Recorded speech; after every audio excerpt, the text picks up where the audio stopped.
at noon on Flow 94.9 FM, the Flow of God's own state. My name is Temple Barrah. Here are the headlines. Presidential Election Tribunal holds inaugural sitting in Abuja. Rivers Governor and Minister of Transport disagree on pre-election violence in the state. Abia State Commissioner of Police confirms crime reduction in Umuahia and Aba. And on the foreign scene, Iran pulls out from key commitments in nuclear deal. The details will come to you shortly.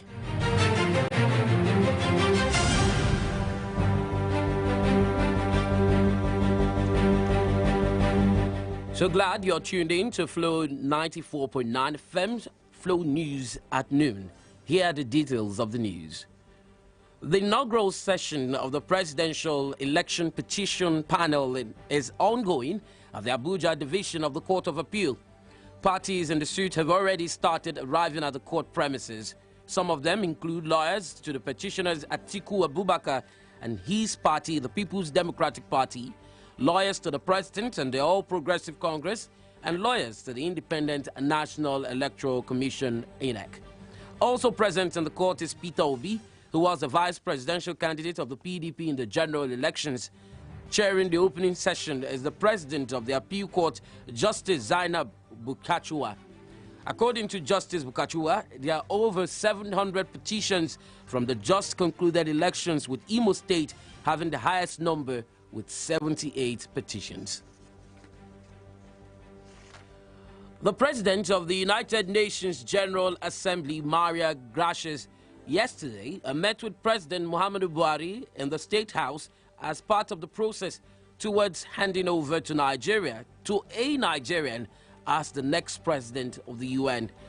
After the meeting, which held behind closed doors, the UN chief briefed State House correspondents, where she described Nigeria as a formidable member of the UN. My presence here is to acknowledge and recognize the important role that the Federal Republic of Nigeria plays for the multilateral system and the United Nations. And these are not only words. She spoke on efforts to expand the United Nations General Assembly and Nigeria's bid for a permanent seat. This is a process, one of the most complex, divisive and contentious negotiation processes at the UN. The process of reform has started 25 years ago. In another development, angry villagers of Abuja community yesterday blocked the convoy of the Vice President Yemi Osinbajo on his way to the airport in protest of an alleged invasion of their land by the military. Spokesman to the Vice President Daudu Akonde said efforts by the Vice President's security aides to appease the protesters failed, as Osinbajo had to come down from his car and address them himself. You know what we carry today? We had a vice president who listened to the cry of his people. The Nigerian army are killing FCT. They are taking over more than 4 hectares of land in Giri. We have reported to the presidency there was a meeting, a committee set up headed by Abakari, 2016. They gave us quick notice to leave just last week, sir. The vice president assured the protesters that their grievances will be addressed adequately. Meanwhile, Chief of Army Staff Tuku Burtai has debunked the claim of land grabbing by insisting that the Nigerian Army legally recertified its landed property in the Federal Capital Territory. Burtai advised the aggrieved parties to channel their complaints to the appropriate ministry for it to be addressed instead of disrupting movement on major highways.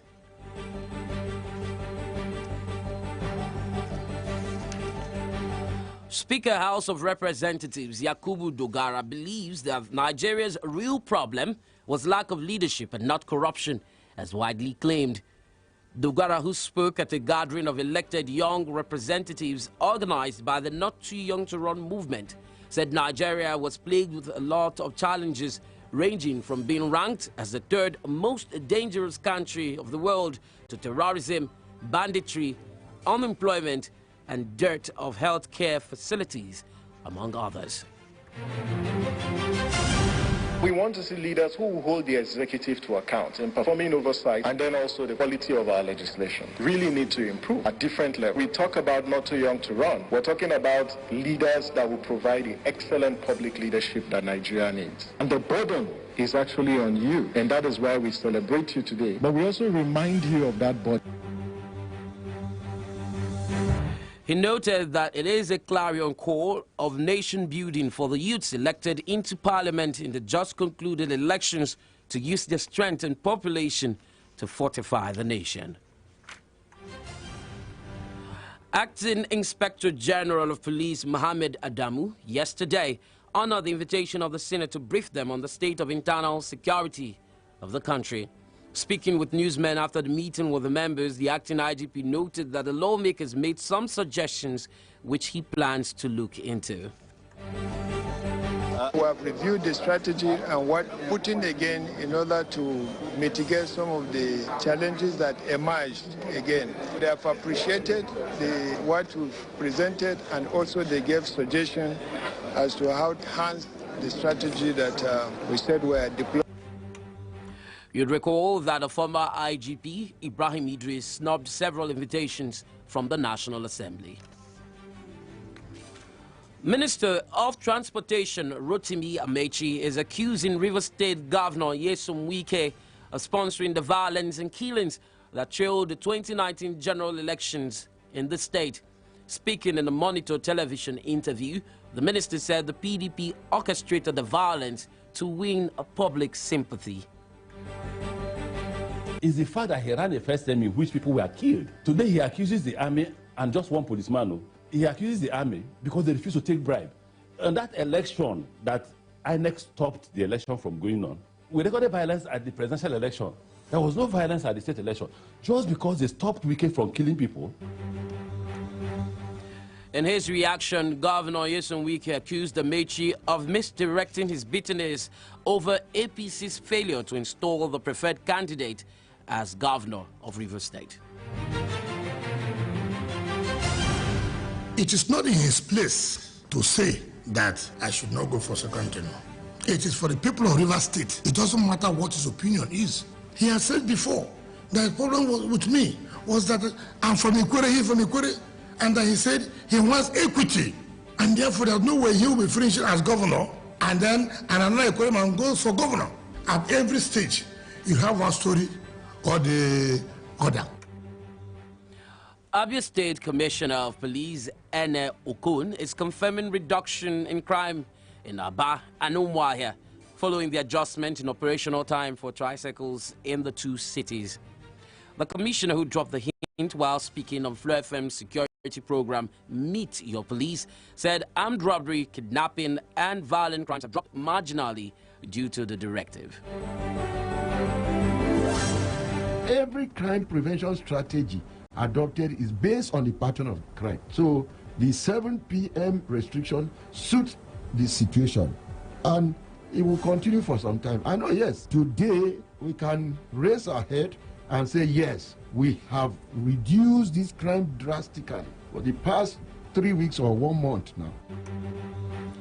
He said the command is embracing community policing strategy and warned his men against involvement in crimes. Everybody should know that there is a paradigm shift in policing now. We are taking the police back to the owners, which is the community. The community is the owner of the police. It's about partnership, about being accountable to the public, partnering with the public, partnering with the community, partnering with all stakeholders, and being accountable to them. Hello.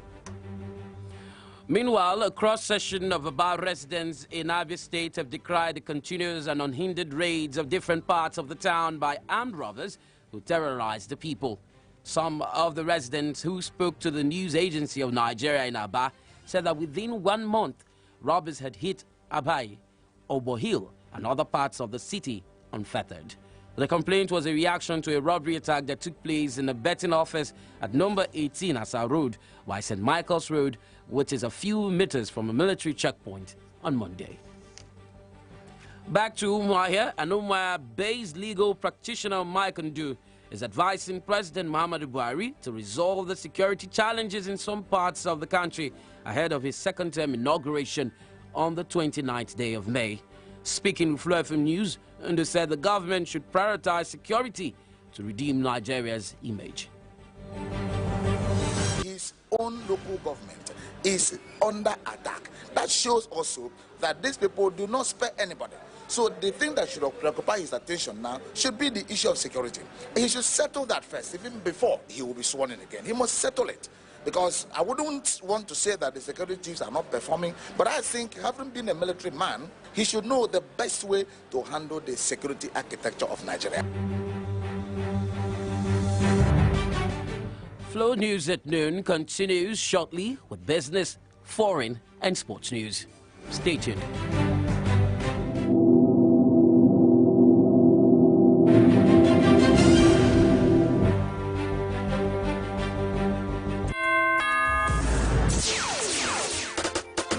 From Abia, God's own state, this is Flow 94.9 FM.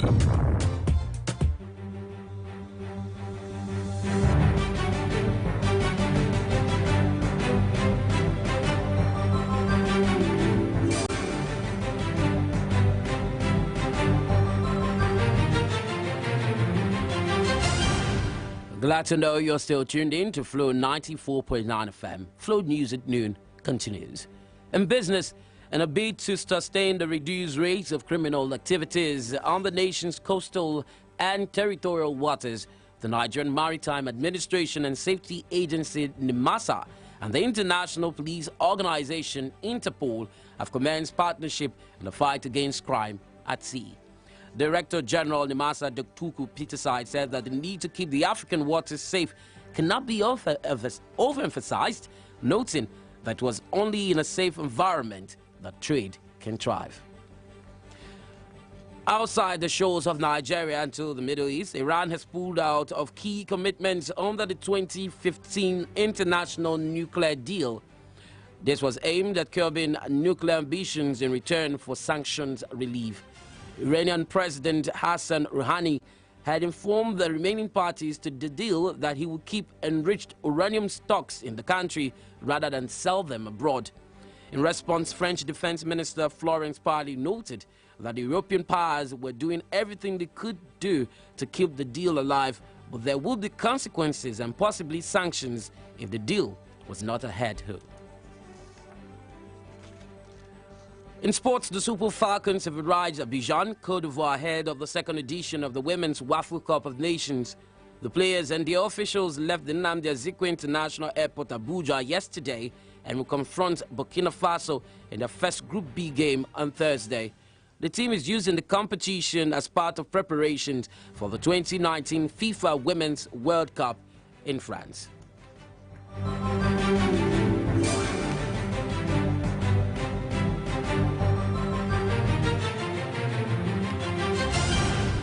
To end the news this afternoon, a recap of our major stories.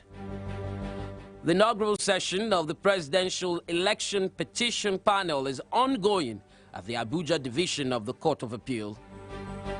Minister of Transportation Rotimi Amechi is accusing River State Governor Nyesom Wike of sponsoring violence and killings that trailed the 2019 general elections in the state.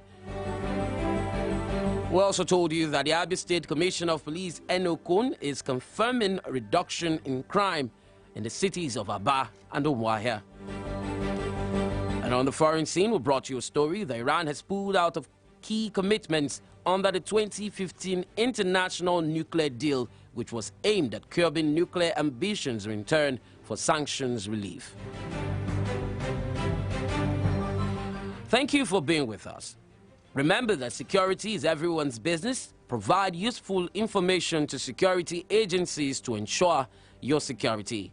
Join us at 6:45 a.m., at noon, and at 6 p.m. every weekday for additional newscast. This is Flow 94.9 FM, the flow of God's own state. You can send your views or information to flowfmnews@gmail.com or visit www.flownews.com.ng for more stories. This bulletin was edited by Precious Chima. Supervising editor is Samson Eze.